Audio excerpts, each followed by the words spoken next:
বন্ধুরা, আজ আমি আপনাদের জন্য নিয়ে এসেছি এক খেলোয়াড় সাধু এবং এক সুন্দরী তরুণীর এমন এক সত্যি ঘটনা যা আপনার হৃদয়কে গভীরভাবে স্পর্শ করবে। বন্ধুরা, আপনি যাকেই সত্যিকারের ভালোবাসেন না কেন, সেটা স্বামী স্ত্রী হোক, প্রেমিক প্রেমিকা হোক বা বাবা মা, এই গল্প আপনার জন্য খুবই বিশেষ এবং উপকারী হবে। এটি আপনার সম্পর্কে ভালোবাসা এবং বোঝাপড়াকে আরও গভীর করে তুলবে। তাই গল্পটি শেষ পর্যন্ত অবশ্যই শুনবেন, কারণ এতে আপনি শুধু আনন্দই পাবেন না, বরং একটি শিক্ষাও পাবেন। তাহলে বন্ধুরা, ভিডিওটি শুরু করার আগে এই ভিডিওতে একটি লাইক করুন, চ্যানেলটিকে সাবস্ক্রাইব করুন এবং কমেন্ট বক্সে আপনার নাম এবং শহরের নাম লিখতে ভুলবেন না কিন্তু। বন্ধুরা, ভারতের হিমাচল প্রদেশের উঁচু উঁচু তুষারে ঢাকা পাহাড়ের মাঝখানে হিমালয় পর্বতমালার এক উঁচু চূড়ায় ছিল এক কাঠ দিয়ে তৈরি ছোট্ট একটা পুরনো বাড়ি। এই বাড়িতে এক বৃদ্ধ সাধু একা বসবাস করতেন। সকালের সময় ছিল। সাধু যখনই বাড়ি থেকে বের হলেন, তার চোখ পড়ল সামনে পাহাড়ের ধারের 1000 ফুট গভীর খাদের একপাশে দাঁড়ানো এক অপূর্ব সুন্দরীর ওপর। এই দৃশ্য এতটাই বিস্ময়কর ছিল যে সাধুর পায়ের তলার মাটি যেন সরেই গেল। তিনি কিছু না ভেবেই দ্রুত তার দিকে দৌড়ে গেলেন। রাধা তখন সেই খাদে ঝাঁপ দিবে। এমন অবস্থায় সাধু পেছন থেকে তার হাত ধরে ফেললেন এবং সমস্ত শক্তি দিয়ে টেনে নিজের দিকে নিয়ে এলেন। রাধা চমকে পেছনে তাকালো এবং সঙ্গে সঙ্গে রাগে রাধুকে ধাক্কা দিয়ে বলল, আমাকে থামানোর সাহস তোমার কেমন করে হলো? আমার জীবনে হস্তক্ষেপ করার তুমি কে? তার চোখে তখন রাগ আর কষ্ট দুইই ছিল। সে আবার খাদের দিকে দৌড় দিল, কিন্তু এবার সাধু আরো জোরে তার হাত ধরে ফেললেন। রাধা অনেক চেষ্টা করলো সাধুর কাছ থেকে নিজেকে ছাড়িয়ে নেওয়ার, কিন্তু সাধুর শক্ত হাত তাকে ছাড়লো না।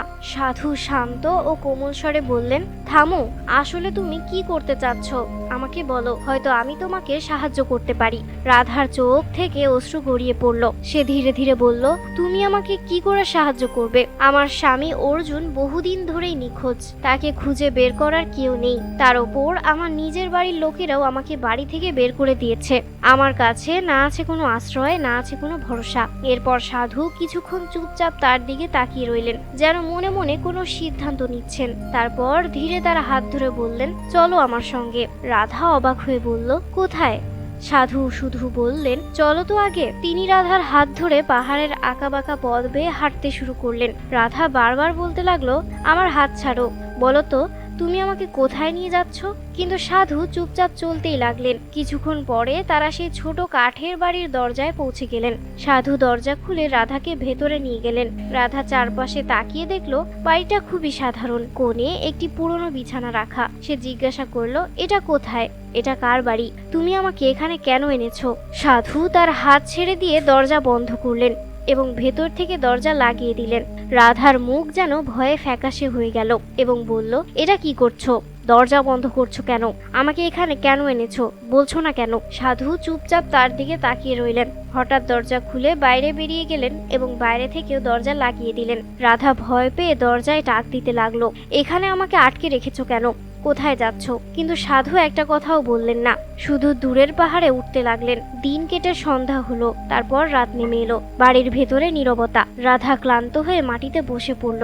বাইরে ঠান্ডা বাতাস জোরে জোরে বইছে। হঠাৎ দরজা খুলে সাধু ভেতরে এলেন। রাধা চেঁচিয়ে উঠল, তুমি আমাকে এখানে কেন বন্ধ করে রেখেছো? রাধা রাগের সুরে বলল, আর সারাদিন তুমি কোথায় চলে গিয়েছিলে? সাধু শান্ত গলায় উত্তর দিল, ভয় পেও না, এই বাড়িকে নিজের বাড়ি মনে করো। আজ থেকে তুমি আমার কাছে থাকবে, তোমার আর কোথাও যাওয়ার প্রয়োজন নেই। তার চোখে তখন এক অদ্ভুত ঝিলিক ছিল, যেন মনে মনে কোনো গোপন চিন্তা ঘুরপাক খাচ্ছে। রাধা ধীরে ধীরে বলল, আমি কিভাবে তোমার সঙ্গে থাকতে পারি?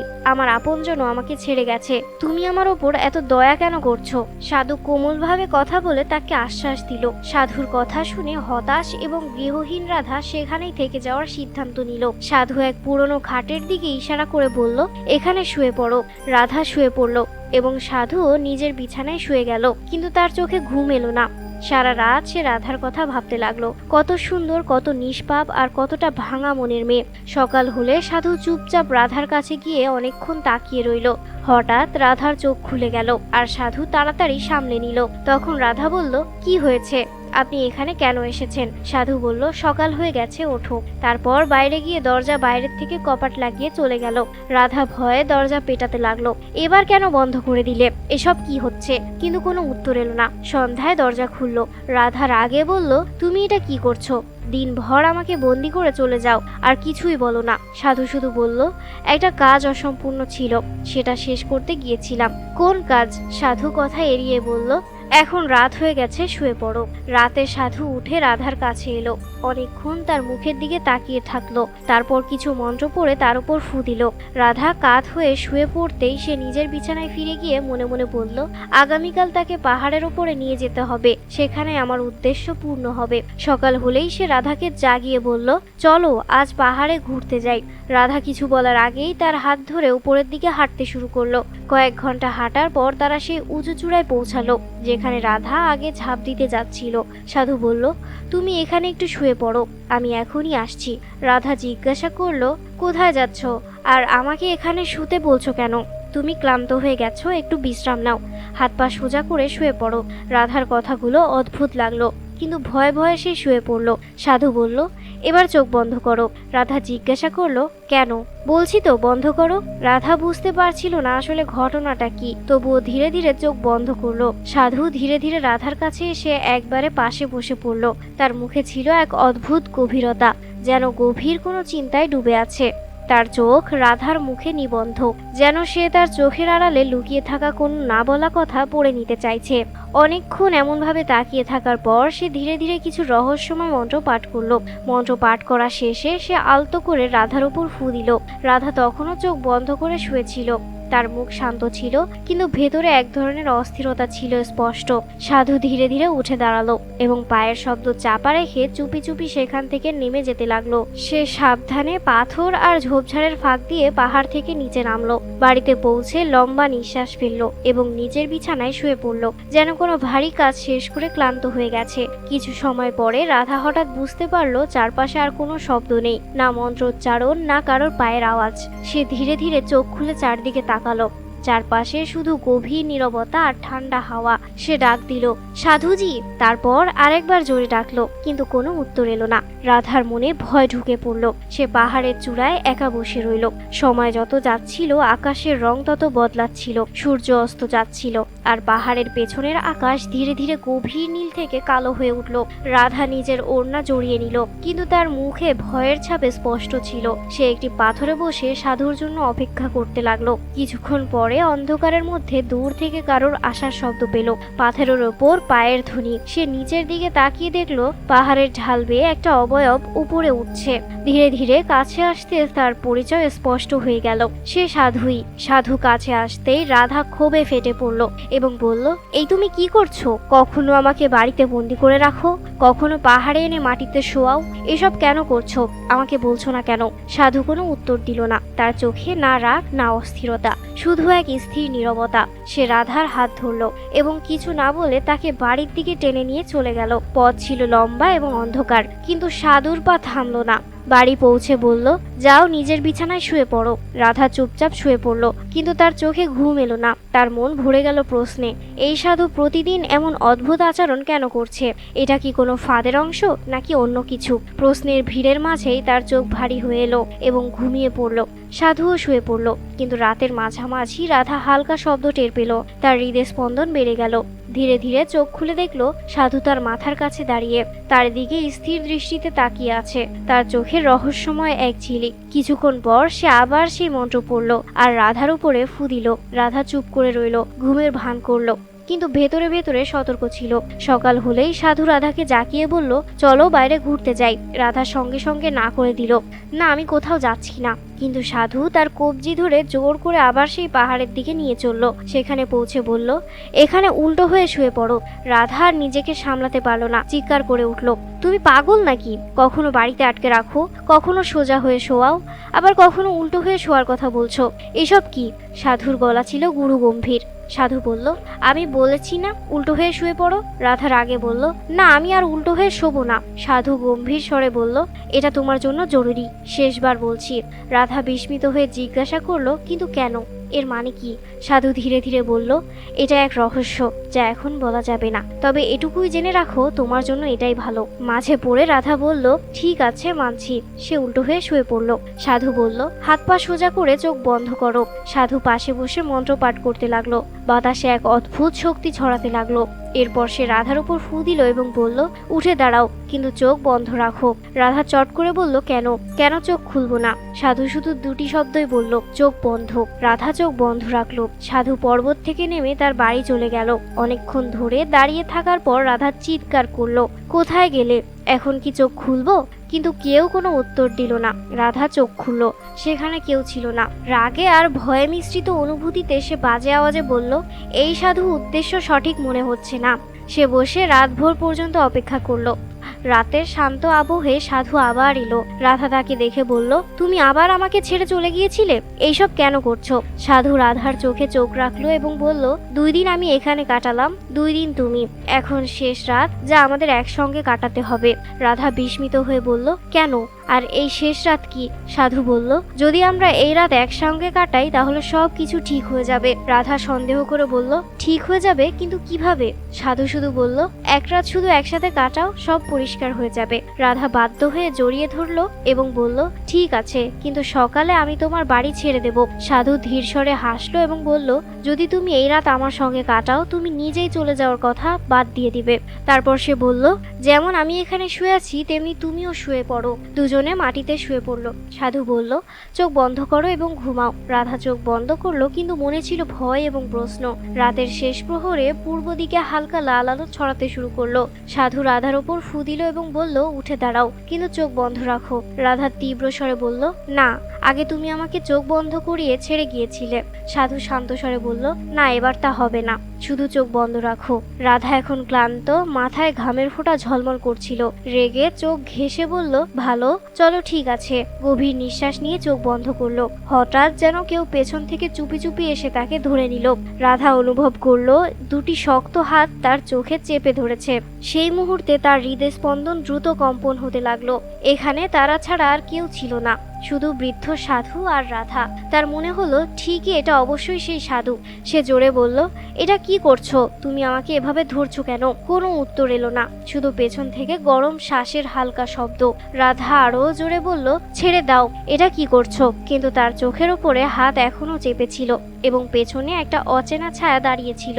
হঠাৎ সে সমস্ত শক্তি দিয়ে নিজেকে মুক্ত করলো এবং মুহূর্তের মধ্যে পেছনে ঘুরলো এবং দেখেই থমকে গেল। সেখানে বৃদ্ধ সাধু নয়, বরং একজন তরুণ পুরুষ দাঁড়িয়েছিল। রাধার ঠোঁট কাঁপতে লাগলো, চোখ বড় হয়ে গেল এবং পরের মুহূর্তে একটি চিৎকার উঠল, এ তো আমার স্বামী অর্জুন। তার চোখ থেকে অশ্রু ঝরে পড়ল। সে কোনো ভাবনা ছাড়াই দৌড়ে গেল এবং অর্জুনকে আলিঙ্গন করলো। তার স্বরে ছিল ভাঙন, শ্বাস দ্রুত এবং মুখে অদ্ভুত আনন্দ, হয়রানি আর ব্যথার এক অদ্ভুত মিশ্র অনুভূতি ছিল। অর্জুন চুপচাপ শুধু তাকে জড়িয়ে ধরে রেখেছিল। তার অশ্রু নিজের হাত দিয়ে মুছে দিচ্ছিল। রাধা বারবার তার বুকে লেগে যাচ্ছিল, যেন মনে হচ্ছিল সে যেন আবার হারিয়ে না যায়। কিন্তু মুহূর্তের পর সে চারপাশে তাকালো এবং সঙ্গে সঙ্গে চিৎকার করলো, ও বৃদ্ধ সাধু, কোথায় গেলে? তুমি কি তাকে চেনো? সে কি তোমাকে এখানে এনেছে?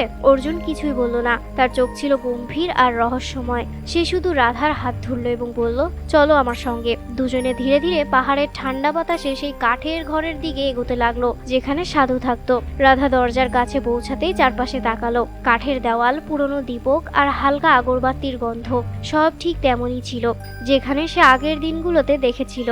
এটাই সেই সাধুর ঘর, রাধা নরম সুরে বলল। কিন্তু অর্জুন তখনও চুপচাপ ছিল। কিছুক্ষণ পর রাধা আবার জিজ্ঞাসা করলো, তুমি আমাকে এখানে কেন এনেছো? অর্জুন সরাসরি উত্তর দিল, তুমি আগে ওখানেই থেকেছো, এখনো থাকো। রাধার ভ্রু কুঁচকে গেল।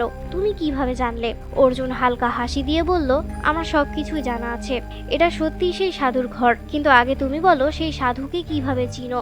রাধা ধীরে ধীরে বলল, জানি না ভালো নাকি খারাপ, কিন্তু তার আচরণ খুবই অদ্ভুত ছিল।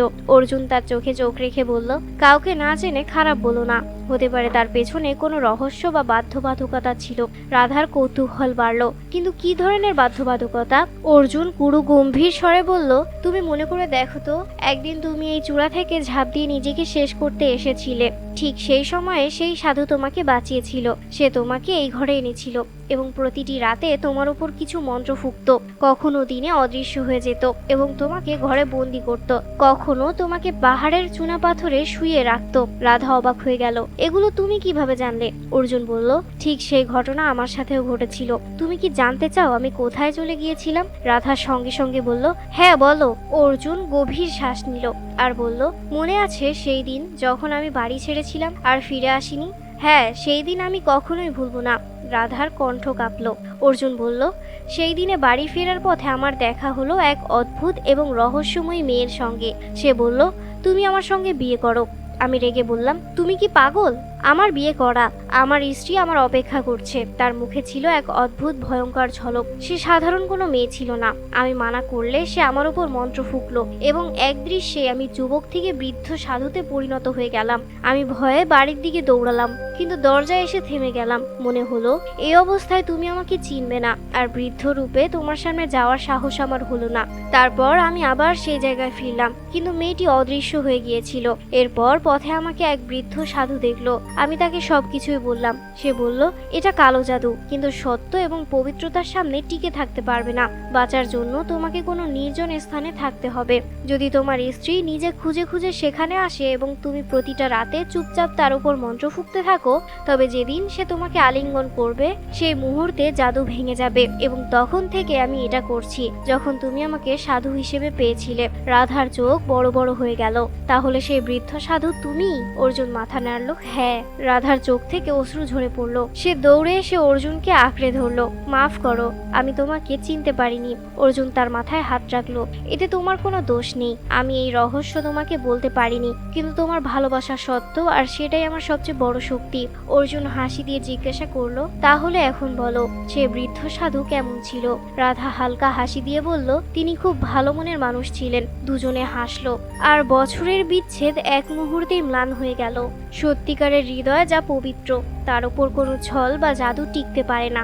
যেমন বৃদ্ধ সাধু বলেছিলেন, সত্য ও ন্যায়ের সামনে কোনো শক্তি টিকতে পারে না। বন্ধুরা, কারো অবস্থা দেখে সঙ্গে সঙ্গে বিচার করো না। প্রতিটি মুখের পেছনে একটা গল্প থাকে, এবং কখনো কখনো দুঃখ, কষ্ট আর একাকিত্বই সবচেয়ে বড় সুখের দরজা খুলে দেয়। বন্ধুরা, আজকের রহস্যময় গল্পটি আপনাদের কেমন লেগেছে? বন্ধুরা, আপনি কি এই ধরনের ভিডিও আরও দেখতে চান? তাহলে কমেন্টসে নেক্সট পার্ট লিখে কমেন্ট করুন। আজকের মতো এ পর্যন্তই। দেখা হবে পরের ভিডিওতে। আমাদের ভিডিওটি যদি ভালো লেগে থাকে তাহলে অবশ্যই আমাদের চ্যানেলটিকে সাবস্ক্রাইব করবেন এবং বেল আইকনটি বাজিয়ে দিবেন। ধন্যবাদ সবাইকে।